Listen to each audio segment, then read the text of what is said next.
So I have a question for you. Okay, what's the question? What would be your last meal? You're on death row. You get one. You could do, okay, we're going to do appetizer, entree, dessert, beverage. Those are your 4. Damn. You didn't think I was going to come with this much heat right off the bat. Wow, this is wow. My drink? Yeah. Margaritas. Okay, I knew that. Bottomless margarita. I knew that was going to happen. Classic margarita. But they have to have a bottom because you are going to die after you eat this meal. Well, then 2 extra large margaritas. Very nice. That's a good one. Maybe 3, I don't know. Appetizer? Pretzel bites and beer cheese. Wow, that was going to be mine. Woo! Straight up We can stole be on it death from row me. together then. Okay. We can share. Dude, that's funny because that was going to be mine. Oh, yeah. Meal. Oh, this is the hardest one for me. Yeah. Like the appetizers, the dessert, the drink, there's no hesitation. You got to go entree. For me. You got to go entree right now. First thing that comes to your head. Don't overthink it. I want some pasta and a filet mignon. Okay. Nice. I don't know what kind of pasta. Maybe like not red sauce. I like red sauce, but I don't like it Not last meal. Yeah. I'm with you. Maybe like, but then sometimes Alfredo gets too gluey. Oh, come on. So maybe like, oh, nope. I've got it. You remember on our honeymoon in Seattle, the garlic sage butter.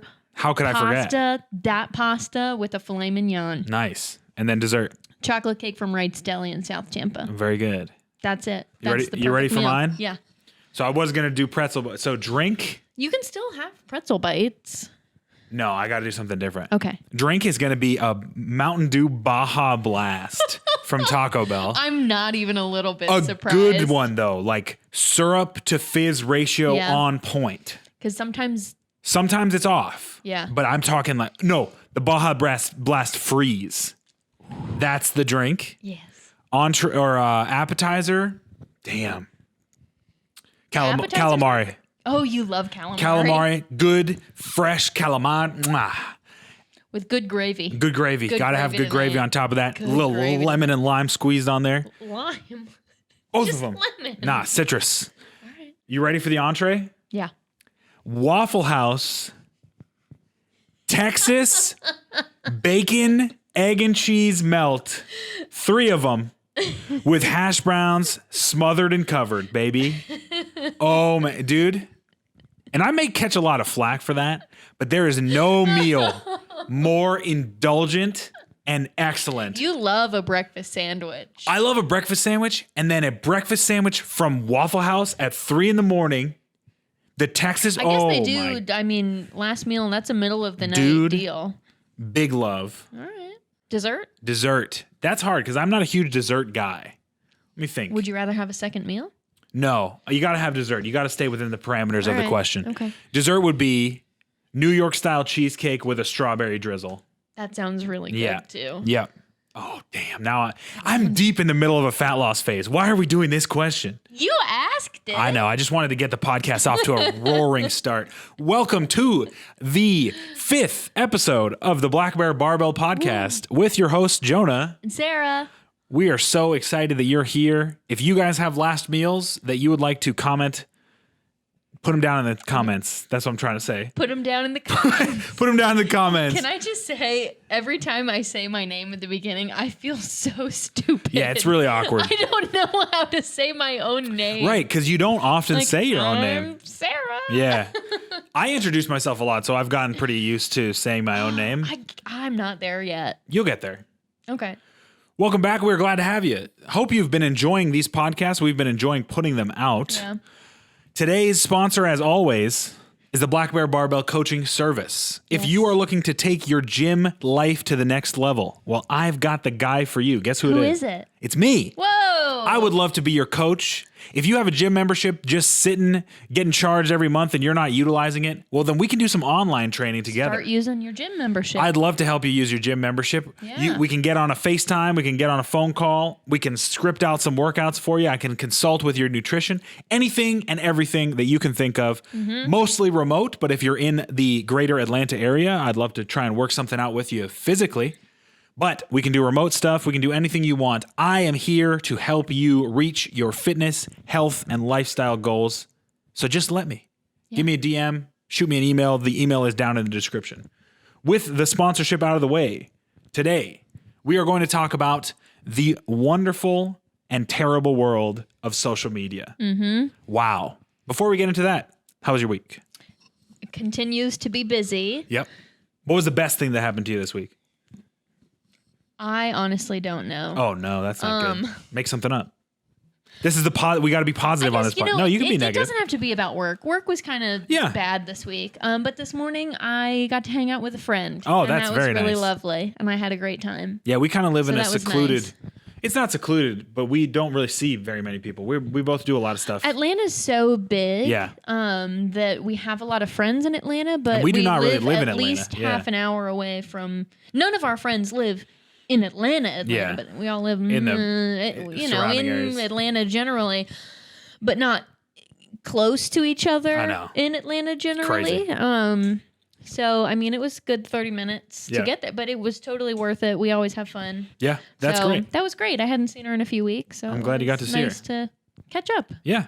So that was great. What was the best thing that happened to me this week? Well, oh man, I bought the greatest shoe on the face of this earth. This is for you, Dad. My dad, I sent a picture of these Crocs. They're Crocs, by the way. They're sky blue Crocs with clouds painted on them. They're the most comfortable thing I've ever worn in my life. I sent a picture to our family group chat. And I said, this is the best purchase I've ever made. And my dad texted me back, I kid you not, you are officially out of the will. Those are the worst thing I've ever seen. So funny. Does he hate them more than he hates my Birkenstocks? Maybe. We should ask him. We should ask. I don't know what his aversion to Birkenstocks. He doesn't like casual shoes. Yeah, clogs. He's a businessman. He is, yeah. He's fancy. Very proper. Good for him. I wish I was fancy. Yeah, enjoy having messed up feet for the rest of your life. These things, honestly, are the most... Like, I thought that it was like a meme, because I've seen a lot of bodybuilders training in Crocs and stuff. And they're really that comfortable? And I wanted like a house shoe that I could wear and like an outside shoe, because I wear like slippers, but it's getting warmer. Yeah. Except for today, it's bloody cold. It snowed this morning. Yeah. But, like flurries. But it's March, so it's getting warmer. So I wanted something a little bit more breathable. So I decided, let me jump on the Croc train. So incredibly comfortable. I'm really happy for you. You're not gonna jump on the Croc train? I got a lot of comfortable shoes already. You think you do. I'm good. No. I'm good. You think you're good. I would only wear them in the house. And to me, I have other house. It's a waste of space. Okay. I appreciate that, because you do have a lot of shoes. So we may not need to fill the closet with 1,000 more pairs of shoes. Yeah, I'm kind of in a place where I have a lot of stuff and I want to have less stuff. Yeah. And so I don't want to buy stuff. It's weird how you get... I feel the same way. Like even stuff... I don't want to buy stuff anymore I used to. That is so true. Because like life is about more than stuff. Definitely. I don't know. Definitely about more than stuff. And I find myself, even stuff that I need, I'm like, do I really need this? You agonize. Well, I want to make sure. Yeah. But in my younger days, man, it was just like, swipe the credit card, baby. It'll come back to us later. I don't know. Yeah. But anyway, I'm trying to think if anything else good. I mean, week's just solid, man. The biggest thing outside of the meme answer of the Crocs is I'm back to training powerlifting rather than hypertrophy, so my rep ranges are lower. So I'm training in the 1 to 5 rep range. Do you like that better? So much better. I thrive between reps 3 and 5. Awesome. I don't know what it is, but my endurance is poop. But my strength, every lift, I feel like I am flying. Like I'm doing so well right now. Knock on wood, because I know I'm talking about it. I'm going to catch an injury next week because I'm talking about it so much. Don't do that. But honestly, that's how I feel. Is like just that change of, because I did hypertrophy, which was higher rep ranges, lower weights, more variety in my lifts. So I wasn't doing the squat, the bench, and the deadlift as much. More like variations on that. But going back to the big 3. In a 1 to 5 rep range, 3 to 5 sets. Oh, baby, I'm back in the pocket. I feel like I'm flying. I'm happy for you. Yeah, I'm excited. So I have 4 weeks of strength training, and then I have 4 weeks of peaking, which is like getting ready for 1 rep max testing. I'm going to release a couple of videos on both of those topics coming up. So if you're not subscribed to the channel, I don't know what you're doing. Subscribe to the channel, like this podcast, all that jazz. Let's get into it. Let's talk about social media. Social media. What's the first thing that comes to your mind when I say social media? I don't know. I think I don't really like social media. Okay. I'm with you. I'm not like anti social media. I just personally don't enjoy it. Yeah. And so I'm kind of neutral about it. Yeah, I think that's I pretty think accurate. it has added value to my life in some ways. Yeah. I like to learn things from social media, like specifically from YouTube and podcasts. I tend to gravitate towards educational content. So I would say like it is a social media, but I wouldn't classify YouTube as a social media. I like for me, when I think social media, I think Facebook, Instagram, Twitter. Yeah. TikTok, maybe? I don't know. I put TikTok more with YouTube. At least for me, I haven't had a Twitter in probably like 6 years. Yeah, Twitter's a cesspool. Let me just say right here, this is an anti-Twitter podcast. I don't like Twitter. Good Lord, I hate it. Sometimes I'll get on Facebook to like check on the groups that I'm in. Right. And if I don't have any notifications, I'll like immediately close out of it. So I don't really do Facebook. Yeah. Instagram? I have an Instagram. Yep. I have you don't use it though. I have a time limit on my phone set to about 35 minutes a day of Instagram. And then sometimes I go over it. That's cool. For me, Instagram is like I have 5 minutes. Yeah, to kill. Yeah. Yeah. Let me go on and, whatever. Right. These pants that I'm wearing right now, I bought because of an Instagram ad. So I guess it has added some value to my life. You've been marketed too. I've been marketed, but I was looking for some pants. I've fallen into that trap as well. That's cool with me. I just finished talking about how I don't like to buy stuff anymore. And here I am talking about how I bought you consumerist. 2 pairs of pants this week. Are you a big poster on any of these? Would you like to know the last time I posted? I know, but tell the audience. Do you want me to get the actual date? I have my phone right here. No, you can just ballpark it. 2017. Damn. Yeah. It's 2022. That's the last time I post. And I have shared something to my story, like some of the I make you share all the yours. podcasts, yeah. I share a lot of your stuff too, but nobody follows me or sees anything that I people post see it. because, I don't post anything, so I'm not high on the algorithm. That's definitely true. So I will share some promotional stuff for you on my story. Which I appreciate. And I'm happy to do it. I don't know how to caption stuff or whatever, but yeah, I have not posted on Instagram since 2017. That's crazy. And I am happy with that. Yeah. I don't miss it. I think honestly, there's the trend on Instagram. It's more stories these days. It's definitely more stories and even reels. Yeah. I think reels, like in competition with TikTok. Obviously, I think TikTok is a little bit bigger, but you saw that shift. Like I'd say when we were graduating from college around there, 2016, 17, where it just became like the big things in your life you might post about. Yeah. On your actual feed, but mostly it's just like just stories. Yeah. But what's funny is like I think photo dumps are coming back. Like people just posting 10 photos just like randomly, which are more appropriate to their story, but they're like, screw it. We're going straight to the feed. Yeah. Social media has never really had a big part in my life. I think I was a little late to the game. Yeah. I never had an interest in getting started. And for us, because you never had a MySpace. No, I never had a MySpace. Right. And I was never, Facebook was like the hot thing when we were in high school. And I never had an interest in getting a Facebook. That's really funny. The meme about myself that I always like to tell people is that my mom made my Facebook when I was 15 because my mom was on Facebook before I was. Yeah.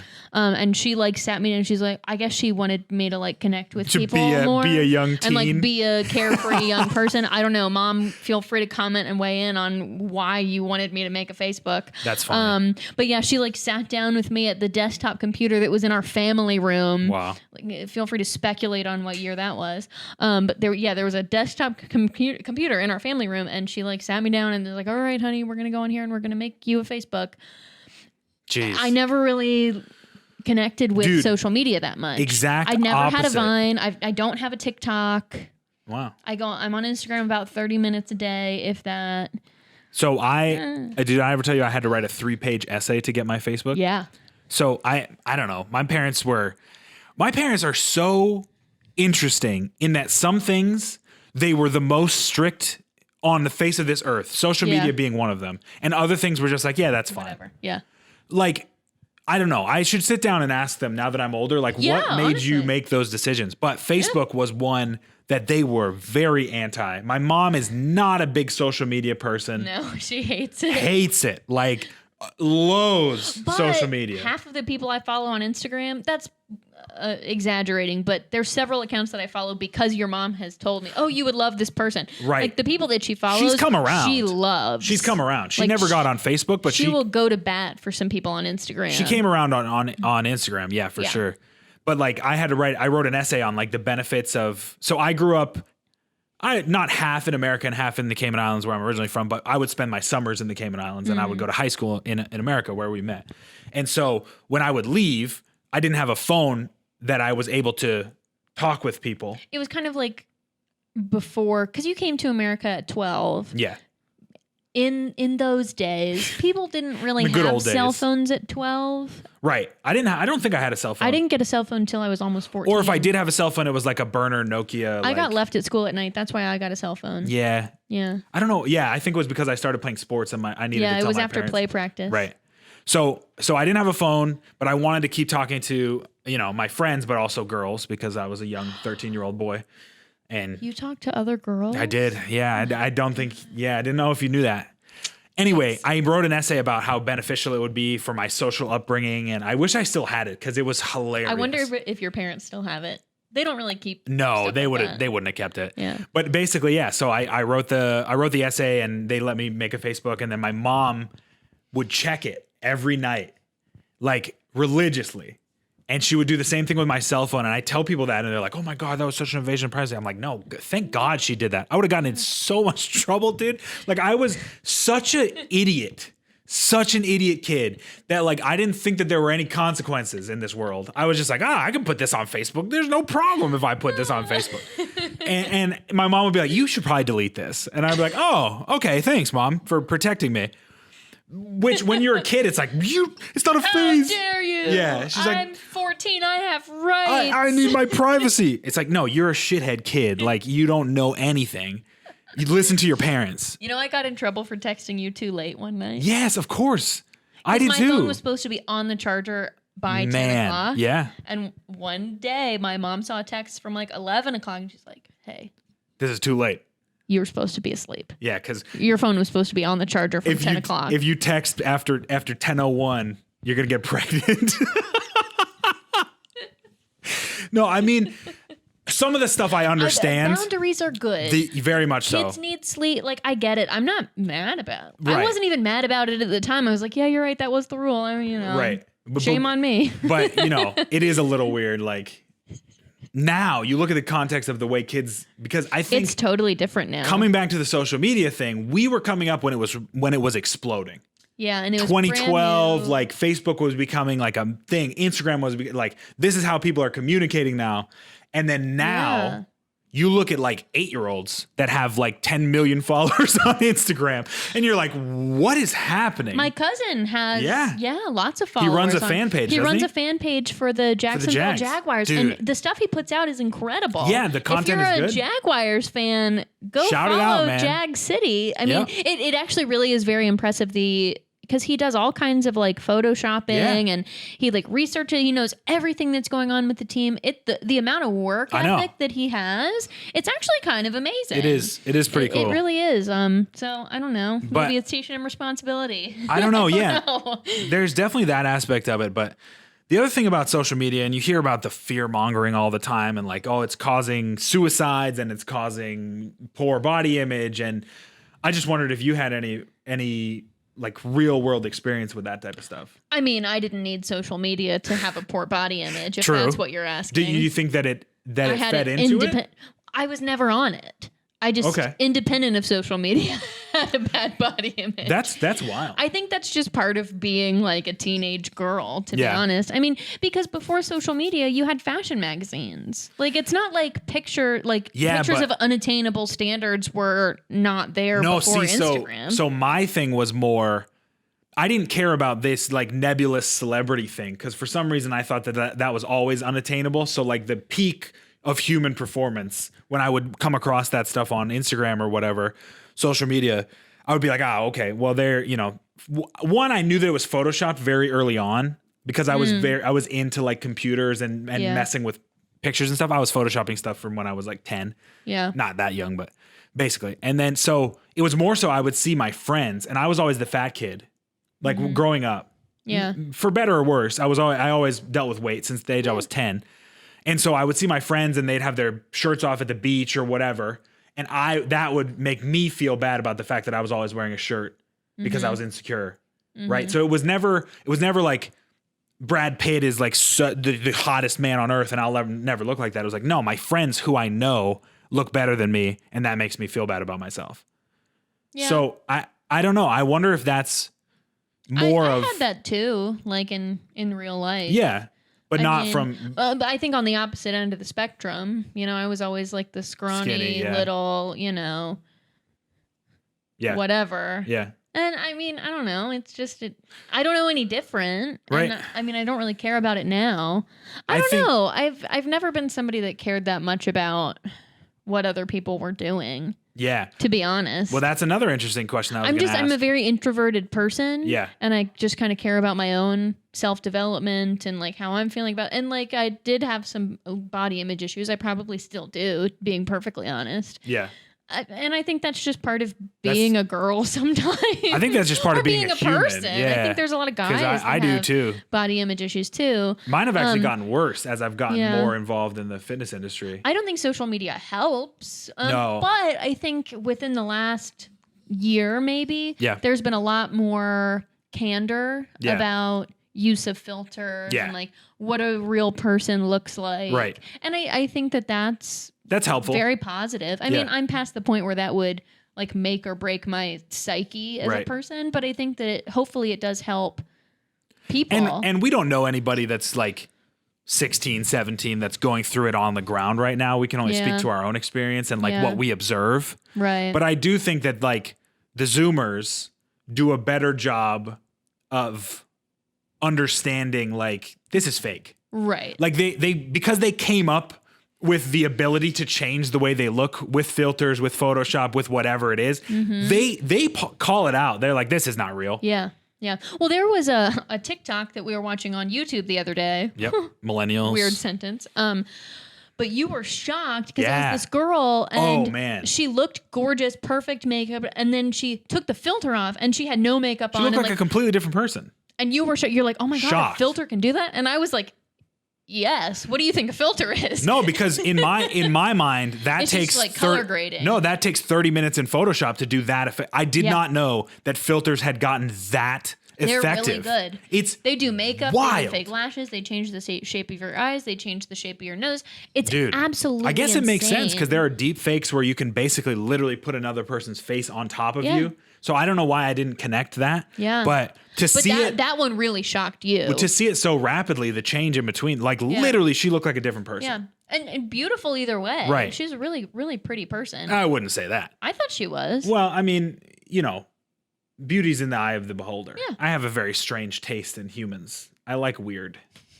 You know. Yeah, you do. It's just the traditional beauty thing. Yeah. But that's why I think that I was able to kind of combat Instagram a little bit. But I will say, like I was saying, now being more involved in, I don't want to say the word influencer, but content creation, I guess. I'm putting myself out there on Instagram, on YouTube, and I'm taking in a lot of this content to try and better my content. Yeah. But I think because of all that stuff that I'm taking in, I have to continually remind myself, one, they're all on a different path than I am. Mm-hmm. I think that's the biggest thing. They started earlier, or they had a couple different breaks that I didn't have, whatever. Mm-hmm. And a lot of it is fake. Yeah. In the fitness side of it, a lot of it is filtration, lighting. Unfortunately, a lot of it is steroid use that is not disclosed. Yeah. I don't have a problem with PEDs as long as they're disclosed and you're not trying to sell a different product off of the results of performance-enhancing drugs. And I think the same thing could be said for filters, too. Filters, plastic surgery, I think is another big one. Yeah.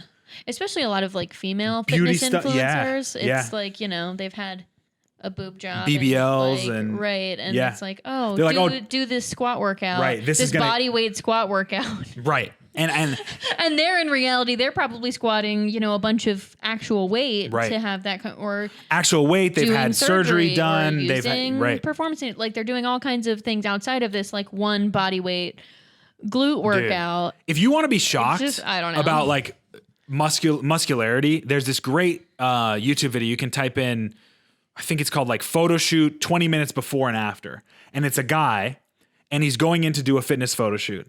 And so he takes his shirt off and he's like, this is me without having done any prep. 20 minutes later, and he rolls the camera the whole time. He does a bunch of like pump work to fill his muscles out.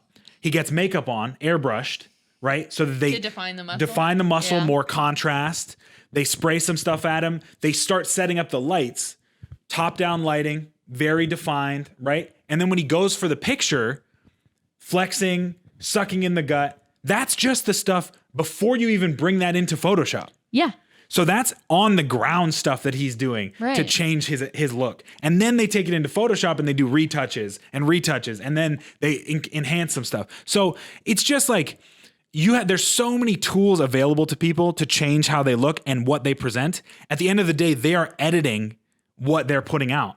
I do the same thing. Like if I have a rep on one of my Instagram reels that I don't think looked as good, I'll cut that out and I'll start with a different rep. That's the truth. I think that in life, everybody's always trying to put their best foot forward and trying to make a good impression on people. And I think in real time, there are ways that you can do that, but it's a lot easier when it's not in real time. Oh, yeah. Oh, my God. You know what I mean? When you can edit, when you can Photoshop, point. when you like, this is a natural thing. We're all trying to make a good first impression. We're all trying to make people, you know, like us. That's normal. Yeah. And to have the time to actually sit down with whatever it is that you're going to be showing other people and make it what you want it to be. Yeah. That it's a lot easier to manipulate what you're putting out there. If for better or for worse, like manipulate has a negative connotation, and I don't mean it that way. But yeah, I think it's just a natural human instinct that we've been able to capitalize on. I think that's a really interesting point into the rise of dating apps as well. Because if you think what do I know about that? Right, we don't have any firsthand experience with that. We've been together since high school, but you think about that same thing you just said, real time versus having some time to edit. If you are having a first date, a blind date with someone in person, it's very hard to filter what you are saying. Whereas if you start the conversation through text, right, you can or think through about email stuff. Or whatever, DM, you can think about it, and you can edit have your friends help you. Exactly. So you bring in more and more information to try and present a better picture to the person that you're trying to impress. Yeah. So that could be something to the reason why, you know, also just convenience and stuff. But being like when I'm having conversations with my clients, I much prefer to start the conversation over text because I can put forward like a more refined package rather than, and I'm a good talker, but at the same time, not as good if I can edit it. Another thing about like social media, I didn't really talk about my story with it, but like I've gone back and forth. I absolutely hate Twitter. Like I said, I've hated Instagram. I don't have a Facebook anymore.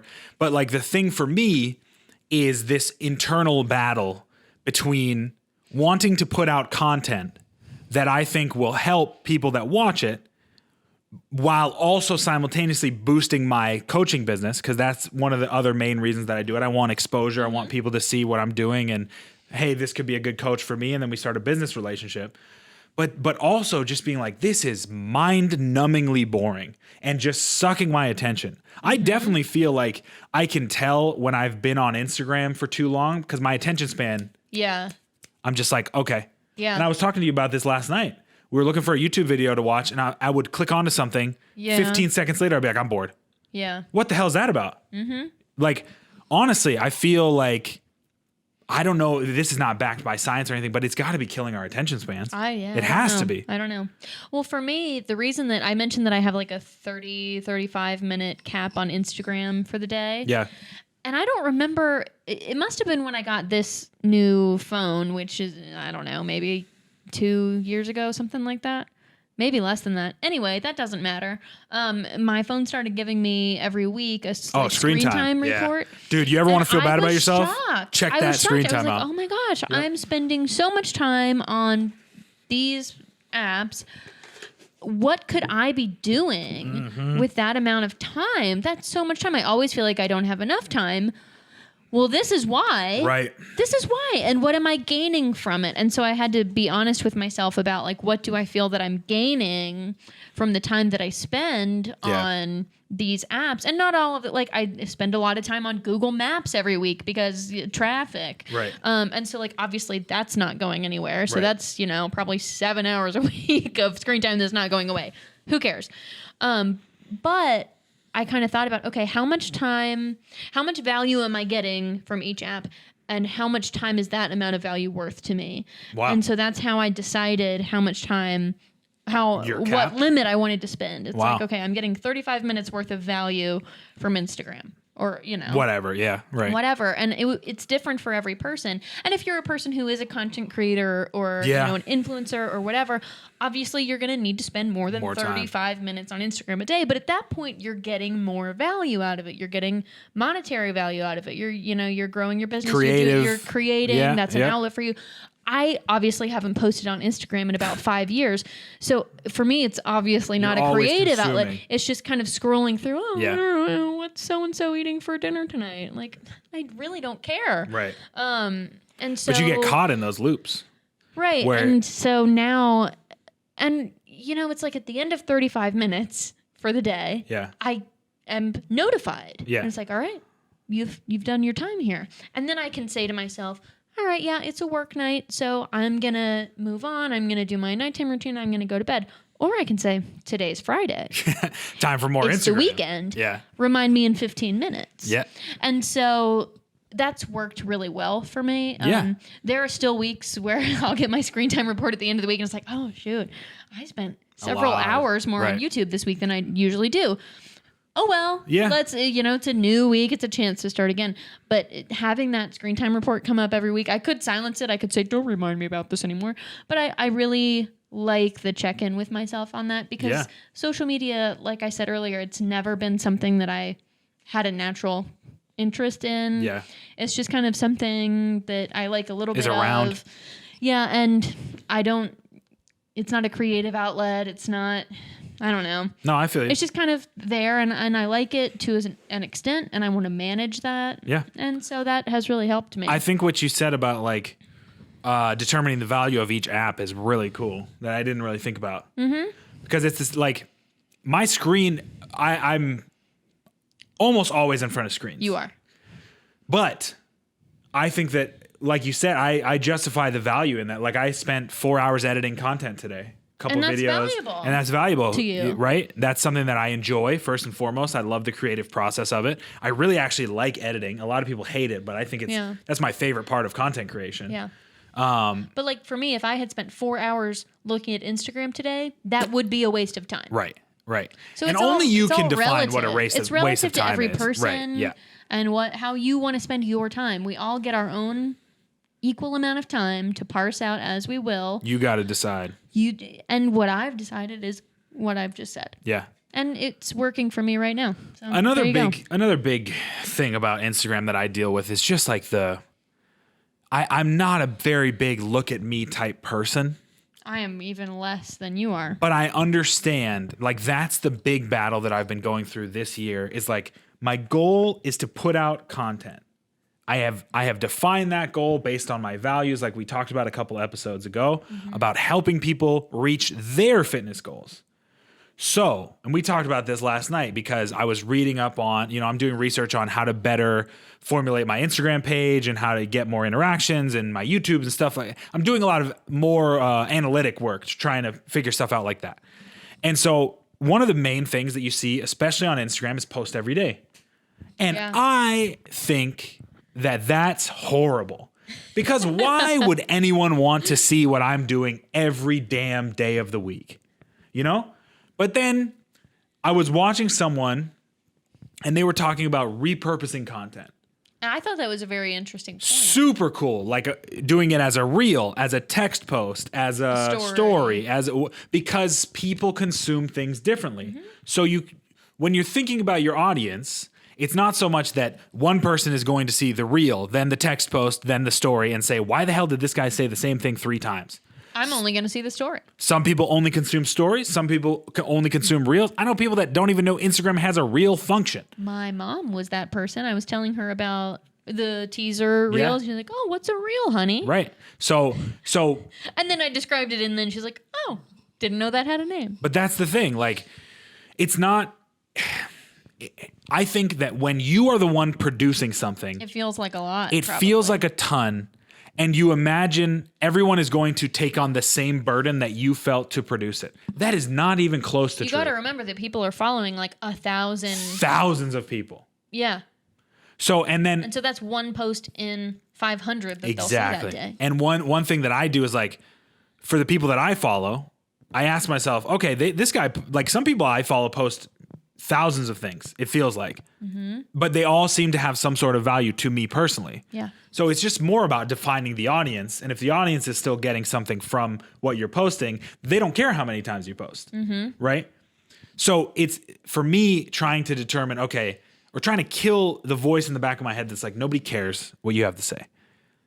But Moby. Right, exactly. But also balancing that with, is this really something that you should be saying? Mm-hmm. Does this have value? Yeah. That's always my question, is what value is this bringing to the person who's reading it? Yeah. And if it doesn't have any value, and the value could be comedic. It could be, like I release some of my videos on my YouTube channel are purely comedic. Yeah. Purely reactionary based content. But it's a laugh. You're eating your lunch and you want something to put on to mindlessly watch. Sure. Not everything has to be educational or, monetary. Sometimes stuff can just be fun. That's still value. Right. So beating down that, like, it's false humility is what it is. I'm so humble. I don't need people to think about me. I don't want anybody to look at me. Right. That's false humility. That's baloney. Because then humility is the absence of thinking about yourself. Right. So if you're thinking, oh, look how good I am not putting myself in front of people, that's not humility, my guy. Yeah. That's still pride. Right. So it's that has definitely been part of the struggle on social media. I want to say, I feel like I've been very negative towards social media. I don't know if you have. On this podcast. Well, I just want to say something positive. Yeah, go for it. I feel like I've been, I don't like to be negative. I don't love social media, but there are some things that I like about it that I feel have added value to my life. What are those things? Specifically, I love, now that it's been around for a long time, looking back at old pictures and how it will remind me of memories. Like today is our 11th anniversary. Holy cow. From being together. Yeah. And so today, as I opened my Facebook just to briefly check my notifications, there was a notification that I had some memories. And so I scrolled through them, and they were from like the weekend before we started dating. We were on a high school Spanish competition for like that school week. And then, we got home from that, took the SAT the next day, and started dating that night. And it was just, I hadn't seen those pictures. Do you remember the movie years. we went to go see? Rango. We went to go see Rango. That was our first date. That's a great movie. It's a good movie. Yeah. It was a group thing. Yeah. But that's the day we started. Didn't we hold hands in the movie theater? We did. Oh my God, we were so cute. We're gonna vomit. And then that night you said, "Will you be my girlfriend?" How cute. Oh, so cute. Those pictures from the Spanish competition I had not seen in multiple years. Yeah, oh my God. And so it was really fun to look at those and say, oh my gosh, we were so little. Yeah. Oh, do you remember that? Oh, look at that stupid face you're making. Oh, man, I was such a stupid little 16-year-old, whatever. And it was like really adorable. Yeah. And very heartwarming. That's a good point. And I like that. And I get a lot of memories, from 10 years ago. Yeah. Like me and my sister and me and my parents. And it's our generation scrapbooking. Like my grandparents, some of whom, aren't around anymore. Right. And it's like really fun to look back at and, friends who I haven't seen in a long time. And it's really sweet. Yeah. To look, and it's like, oh, I should text that person. Yeah. But like, that's, one of my favorite things about my mom was a very big scrapbooker. So was mine. Creative memories. And one of my favorite things was pulling out all the scrapbooks and seeing from when we were like 4 and 5. It's like, oh, you remember that friend who came to that birthday party? And now I wonder what they're doing now. And now we can know what they're doing right now. We have that built in. Like that. Mm-hmm. If you are engaging and you're taking pictures, then sometime down the road you're going to get that little notification that's like, hey, you remember 5 years ago when you did this thing that was really cool? It's like, no, I didn't remember that I did that. But very nice, yeah. So I get those every so often, and I really like that. Yeah, that means a lot to me. There you go. That's a positive thing. So that's something that I am glad, and like that's pretty much the only reason that I keep the Facebook app on my phone. Yeah, is for that. Yeah. I deleted Facebook a long time ago. I don't think that it was providing any value. I may reopen one for Black Bear Barbell specifically, but I don't know if I'll ever have a personal Facebook ever again. Well, that's cool too. It just doesn't feel. And Twitter, good Lord in heaven, I don't know if I'll ever go back to that. No, I've deleted mine. I deleted mine in college. Twitter, and I don't miss it. Twitter just seems angry to me. I've been off of it for so long that I don't even know. But, I just wasn't interested in any of the things that I was seeing, to be perfectly frank. Yeah, like what? I don't understand. There was nothing interesting to me about its purpose, because sometimes people post pictures. There's Instagram. Sometimes people post updates. Seems like Facebook is a good place to go for that. So then Twitter is just kind of this thing in the middle. Some people really love it. Good for them. If you like Twitter, tell me why you like Twitter. I would love to know. I never connected with it. I never got on Twitter. I have been avoiding getting on TikTok. I probably should, but I just feel like I'm too old. Yeah. Like, I never got into Snapchat. Goodness. Yeah, we never really did that. I never had a Vine. If there was any funny Vines, my sister would show them to me. So like that was fine. Dude, Vine was the glory days. I love all of the old Vines that I like. I mean, I quote them all the time. I just never had an account. Truly the glory days of content. I'm trying to think. Do you have anything else you want to talk about social media? I don't think so. It's something that is a small part of my life that I think adds some value in certain ways. I wish it wasn't as big of a part as people's lives as it is. Yeah. But I don't think that it's an inherently positive or negative thing. I think it's all in the way that an individual person chooses to utilize it and consume it. That is the key point, I think, out of everything that we've said. It gets a lot of flack. Yeah. I mean, there was all these... What was that documentary that everybody watched that I never did? Social Network, maybe? No, it was like about how...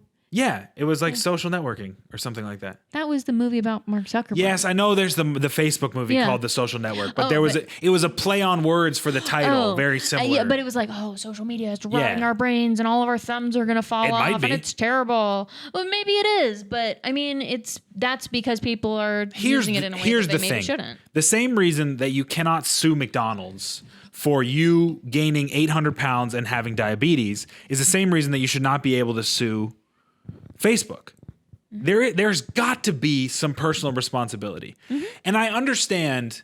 So here's the thing. The algorithm is set up to be very dopaminergic, very much like a pleasure response. They're trying to make money. But so is fast food. What? Yeah. So, we are dopaminergic people. That's what humans are. Right. We function based on chemicals in our brain. And if you want to sell burgers or if you want to sell ads, then you have to poke that spot in your brain with a stick. Yeah, that's just being a smart business person. So honestly. There's obviously, you can't hold that against them. I mean, obviously there's some shady tactics going on. Well, of course. But I think now we are educated more so about the shady tactics going on. Yeah. There's the privacy issue, which I'm a big proponent of, privacy to an extent. I mean, I put my life out on you. But that's your choice. Again, my choice. So it comes back to there's got to be some type of personal responsibility in that. That's the new social contract.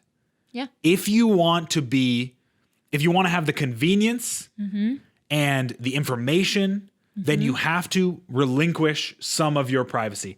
Unfortunately, for better or worse, that is the world we live in now with technology and social media specifically.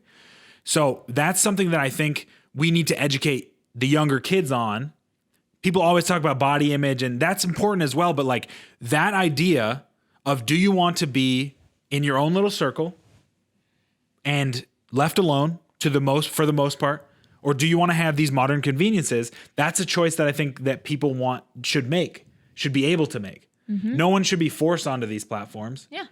But okay. And I think that for like a young person who's like making their first social media account, I think it's important that somebody lets them know the behind the scenes, the limitations, and kind of frames their expectations. Yeah. Like, I don't think that a 12-year-old should just be, or let's be honest, a 9-year-old should just be set free on Instagram. Somebody needs to let them know that this isn't real, this is edited, this is a filter, this is this is that. Right.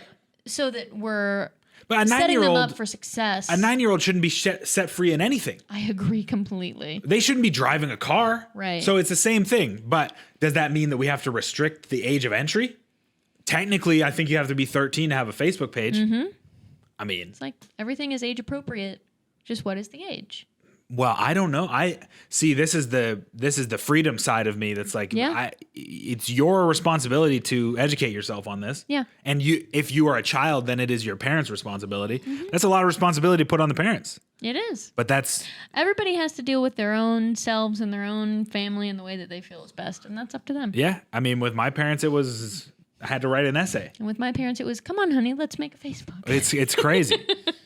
And we both turned out fine. I think like that's the main takeaway for me was like I felt like 2-3 years ago it was like doomsday scenarios for like kids were killing themselves all left, right, and center, and it was all social media's fault. Do you remember that? It was like every other day there was a story about some tragedy that was rooted in social media. Yeah. And I don't know if I think there's a little bit more nuance than that, probably. Absolutely. The world is gray. There's no way that it was just, he saw a post on Facebook and decided. It's a very controversial topic, though, social media. Yeah, definitely. Very controversial. I'm open to any discussion about it. I think there's a lot of different interesting points of view out there. And if you have stronger opinions on either side, I mean, we're just here shooting the breeze about it, trying to get to the bottom of something here.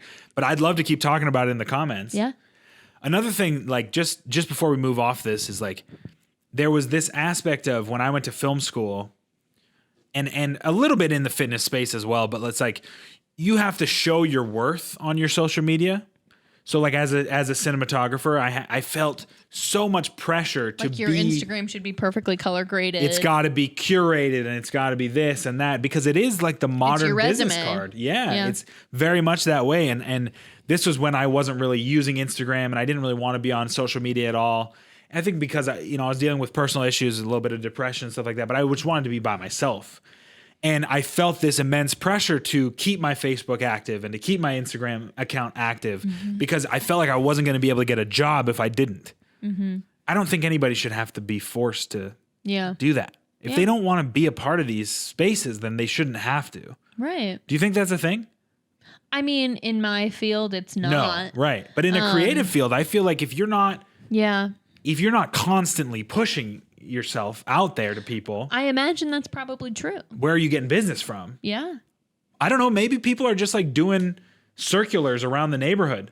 I doubt it. But maybe they are.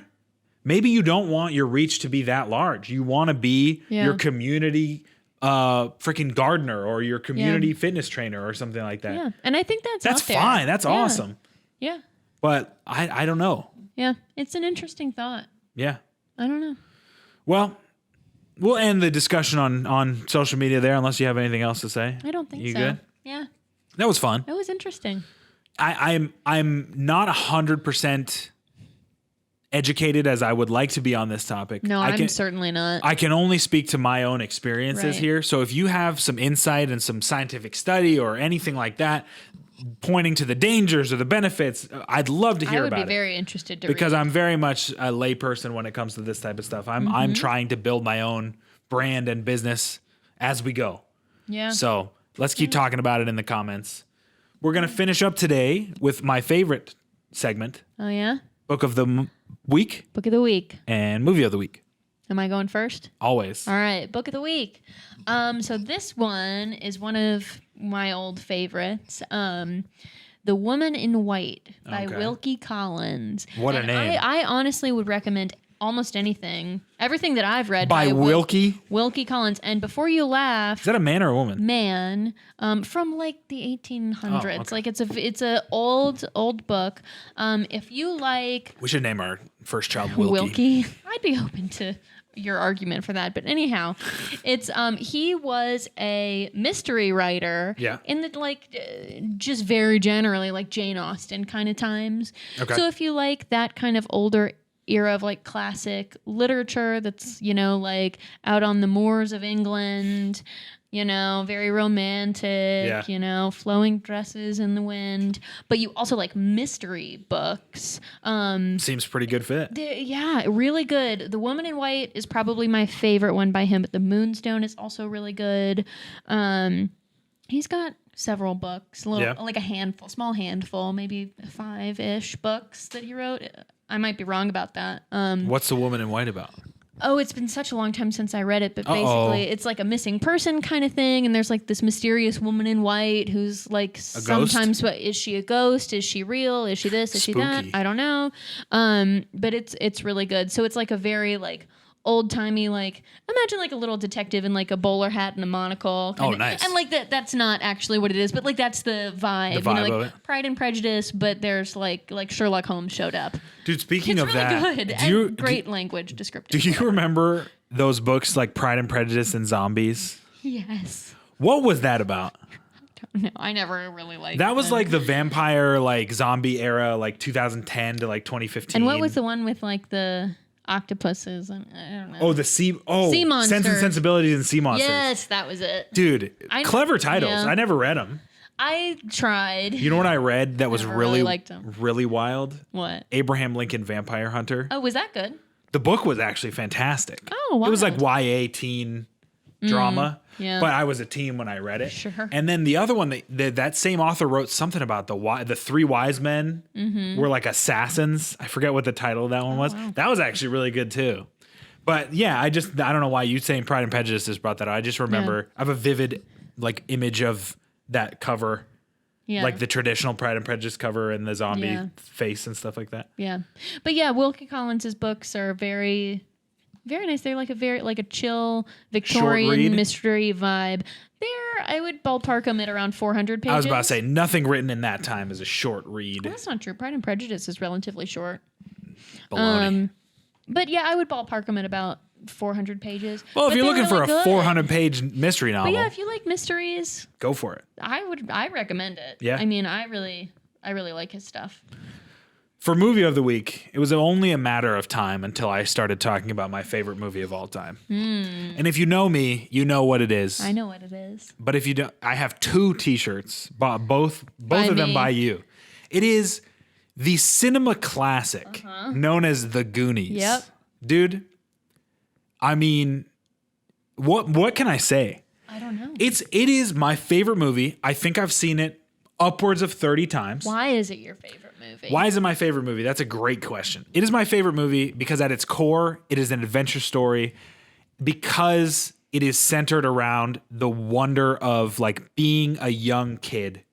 Like I really resonate with that type of story. Stand By Me is very much like that. The Goonies, Stranger Things to a certain extent is very influenced by those like 80s, just generational, like kids have to deal with some traumatic thing and they do it in a mystical way. The Goonies is about these kids that live in the Goondocks and their homes are being taken away from them because they can't pay the rent. And so they find a treasure map and they say, we're going to find the treasure and we're going to save the Goondocks. Yeah. It's like just like something so serious that is written in such a way where there's real stakes, but the kids are the ones that are taking care of themselves and they're going to get something done. And the parents really, they either aren't involved or they're too distracted or they're too bogged down by reality. Yeah. And I think what I like about it so much is I feel myself becoming bogged down by reality. And I don't want to do that. Yeah. I want to still be able to say, okay, well, we're going to find a treasure map and we'll find the jewels of One-Eyed Willie and we'll be able to pay our mortgage. Sounds like Wilkie Collins in a way. Right. It's got to be that type of thing. Yeah. And the other thing that I really like about the Goonies, the cast is incredible. Yeah. But it's a brother story. Yeah. Big brother and a little brother. You love those. Just looking out for each other. And I don't know. If you know me, you know how much I love the Goonies. But if you haven't seen it, just take a weekend and just like, it's not a perfect movie. It has its flaws. Yeah, I mean, it's not a high budget movie. It's just like a But, man, feel good. It's snappy. Kids. It's like young kids Indiana Jones. So It's a good so movie. fun. It's a cute movie. But I've seen it upwards of 25 times. Oh yeah. And it was only a matter of time until I started talking about it. I'm surprised it took this long. I mean, really? Yeah, that's kind of crazy. Yeah. But I would love for you guys to watch it if you haven't seen it. Yeah. And if you hate it, I get that. But you might love it. If you like Stranger Things, if you like Yeah. adventures, Yeah. anything Steven Spielberg has done except for The Color Purple and Schindler's List. More of the happy Steven Spielberg stuff. If you like that stuff. Yeah, the Did Goonies. he The do Goonies is not a Schindler's List? Schindler's List vibe. Did I get that wrong? I don't know. You want me to look it up? I'm almost 100% sure he did. You're asking the wrong person. I know. I don't know. Film school guy is missing all this stuff. If he didn't do Schindler's List, I'm sincerely apologetic, but I think almost 100% sure. I believe you. Anyway, go check out the Goonies. You got anything else you want to say to the people? No. Thanks for watching, people. Yeah, thanks for watching. I'll say that. We appreciate you, as always, hanging out with us. Yeah. We love putting these videos out on Friday. It's fun. We're going to keep throwing some podcasts out. If you've got any ideas for topics that you'd like us to cover, let us know. Doesn't have to be directly fitness related, but something health, mental health, physical health, lifestyle. We'd love to talk about that type of stuff. Yep. But we'll talk about basically anything. Both of us are kind of open books. We can discuss pretty much the world. Yeah, we like to talk. Yep. So there you go. So we hope you have a great weekend.